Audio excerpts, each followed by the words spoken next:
Monsieur le ministre, bonsoir. Merci d'être là. Le bulletin de vote du Tavini sera en faveur, vous venez de l'entendre, de l'indépendance pour les élections européennes. Qu'est-ce que vous pensez de la démarche? Ils sont dans leur logique, donc pas de commentaires particuliers à faire. Vous avez décidé, vous, en tout cas, au Tapura, de désigner mardi soir le ministre de l'économie verte, Théari Alpha, comme représentant du parti et sur la liste d'Emmanuel Macron. Pourtant, vous êtes dans les rangs de l'UDI, on le sait, à l'Assemblée nationale. Pourquoi choisir La République En Marche aujourd'hui qui veut faire barrage à Marine Le Pen? Est-ce que c'est parce qu'on vous l'a proposé ou qu'il vaut mieux être du côté du gouvernement? Je pense que là aussi, il faut respecter la décision qui est démocratique aussi au sein du parti, de soutenir plutôt la liste du président Macron et ne pas renier non plus les relations qu'il y a avec l'UDI. Est-ce que ça vous convient? Je n'ai pas non plus de commentaires particuliers à faire sur ce sujet. Vous restez avec nous, Heremona Mamatoya Hutapu. Tout de suite, c'est l'hebdo. Le résumé de l'actualité de la semaine marqué par le projet du village tahitien en panne d'investisseurs, l'interdiction des crèmes solaires pour protéger le corail jugée insuffisante par le CESC ou encore l'annulation du projet de Marina Rayatea pour raisons environnementales. Hebdo préparé par David Coinon et Aurélien Djefok.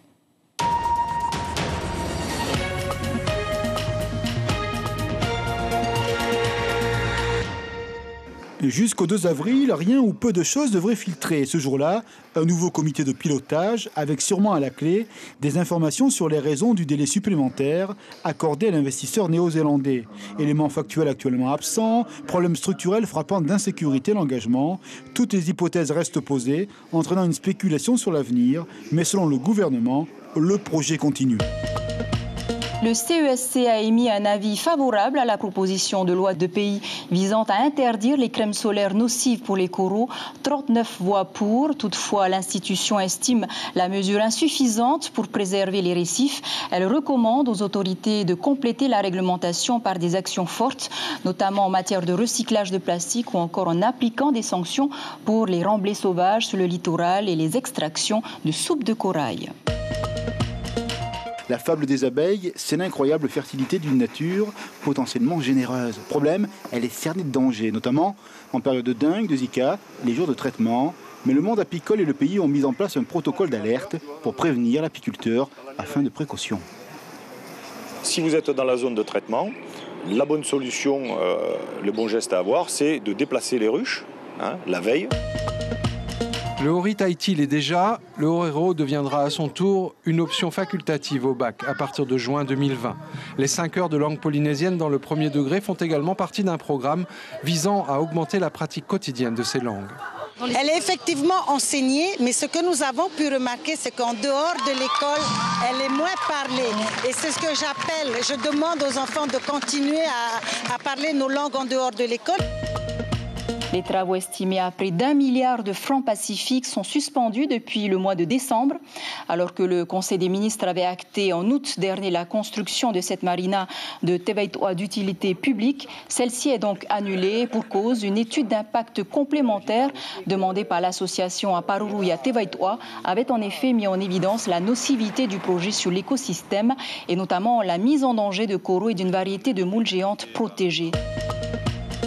Depuis 2013, la société de recyclage privilégie la filière néo-zélandaise. En 2018, elle a récupéré 100 tonnes de déchets électroniques en provenance des entreprises, 80 tonnes pour les particuliers, un service aux usagers en plein développement.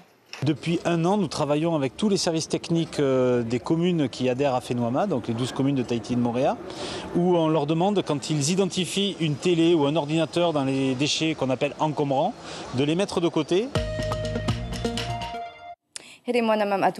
On parle environnement. D'abord, une loi de pays obligera bientôt les importateurs et les revendeurs à recycler le matériel électronique de leurs clients. Vous travaillez aussi sur une autre loi pour interdire l'utilisation des crèmes solaires nuisibles à la santé des coraux. Le CEST, on l'a entendu, estime que l'urgence est ailleurs pour protéger l'environnement, les carcasses de voitures, les batteries usagées dans le lagon, par exemple. Est-ce que ce n'est pas, selon vous, beaucoup plus urgent ? Les carcasses de voitures, nous avons lancé des campagnes de ramassage depuis 4 ans maintenant dans toutes les communes, même dans les îles, en tout cas dans les îles sous le vent. Après, au-delà, c'est un peu compliqué. Nous avons mis en place aussi tout un système de rapatriement des batteries, des piles et des huiles usées de tout. Depuis toutes les communes. Les urgences sont partout, c'est ce que vous dites ce soir? Il y a beaucoup de choses à faire. Dans le cadre des crèmes solaires, en fait, nous avons travaillé de concert avec les 2 sénateurs hawaïens qui ont proposé le texte de loi visant à interdire les crèmes solaires en 2021 à Hawaï. Et en fait, on s'est rendu compte qu'une étude a été publiée il y a 4 ans et qui démontre que les crèmes utilisant donc des filtres minéraux ont aussi un effet. Donc les crèmes bio. Les crèmes bio sont aussi donc, nocives. en fait, la solution est pire aujourd'hui que le problème. Donc on attend une autre étude qui a été lancée notamment en France et financée par l'Union européenne pour déterminer exactement quels sont les produits les plus nocifs. Donc pas de précipitation pour les crèmes solaires. Pas de précipitation, mais nous avons un plan beaucoup plus global de protection de nos récifs, un programme beaucoup plus, on va dire, les crèmes solaires ne sont chez nous n'ont qu'un petit impact comparé à Hawaï où il y a 7 millions de touristes. Donc, effectivement, l'urgence, c'est peut-être pas, comme le dit le CESC, forcément les crèmes solaires. Mais ça ne veut pas dire qu'il ne faut pas le faire. Mais prenons les bonnes décisions avec les produits qui sont les plus nocifs. En revanche, le projet de construction d'une marina à Raiatea a été annulé, lui, parce qu'il pourrait menacer le corail. Est-ce que cela vous semble cohérent? Avec aussi cette donnée supplémentaire, c'est pas seulement le corail, c'est aussi le ota, la moule géante, qui fait partie des espèces protégées. Donc ça a du sens. Maintenant, il faut aussi que l'on puisse construire une marina. On ne peut pas se plaindre de voir du mouillage sauvage dans tout Raiatea et dans d'autres îles et ne pas accepter un projet de marina.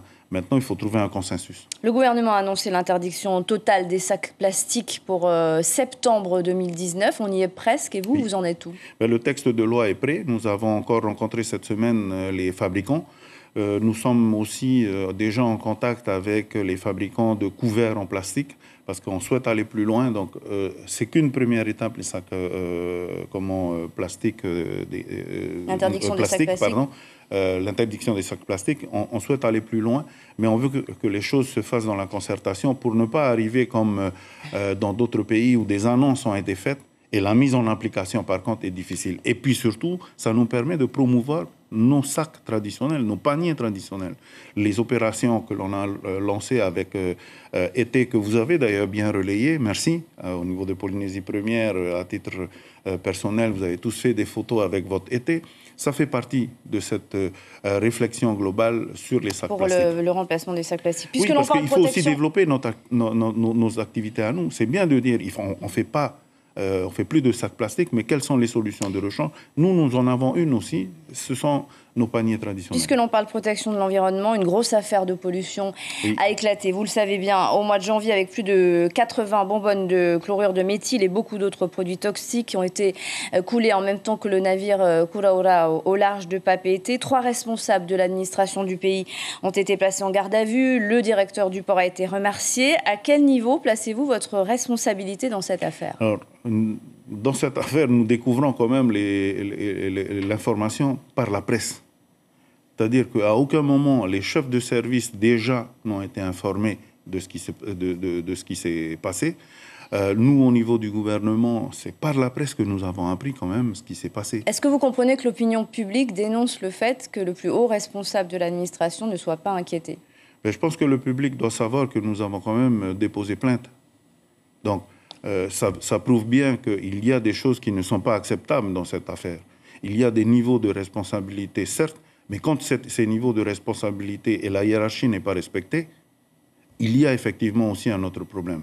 Donc c'est pour ça que l'on dit qu'il faut revoir complètement les procédures. On ne coule pas un navire tous les matins, mais au moins que pour les prochaines fois, on revoit cette procédure parce qu'à aucun moment, le Conseil des ministres n'a été informé de ce qui allait se passer.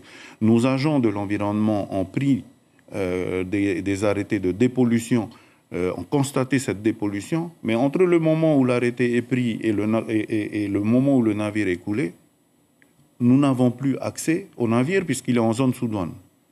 Et c'est là que les choses se sont faites. À ce moment-là, il faut que les agents de la direction de l'environnement aient accès au bateau jusqu'au moment où ils quittent le quai.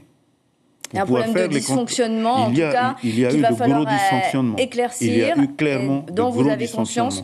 Un mot de culture, si vous le voulez bien, avec l'inscription des marquises au patrimoine de l'UNESCO. Le dossier suit son cours. Les acteurs internationaux qui étudient le dossier vont se rendre dans l'archipel cette année. C'est ce qui a été annoncé. Est-ce que ce dossier pourrait être bouclé en 2021 ? Nous devons présenter à nouveau le dossier, si tout se passe bien, devant la Commission en 2021, avant transmission à l'UNESCO. Pour cela, il faut quand même que l'on règle un certain nombre de choses, à la fois localement, avec les maires marquisiens d'une part, parce qu'il y a trop de pollution, je dirais, extérieure au niveau de ce dossier.